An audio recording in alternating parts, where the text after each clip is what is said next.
Hey guys, in this video I'm showing you how to hit level 70 fast in Bingo Blitz, so you can unlock new cards, power-ups, and features quicker, without wasting time.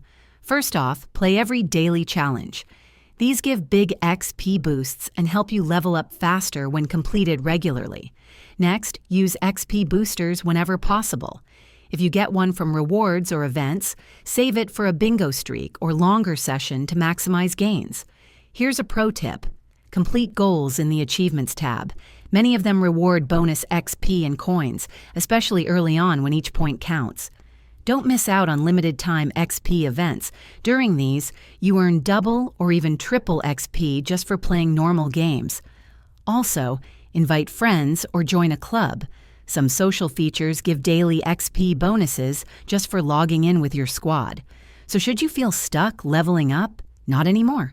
Just follow these steps, play smart, and reach level 70 in no time.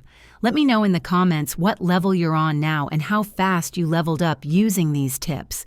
And if you found this helpful, hit like and subscribe.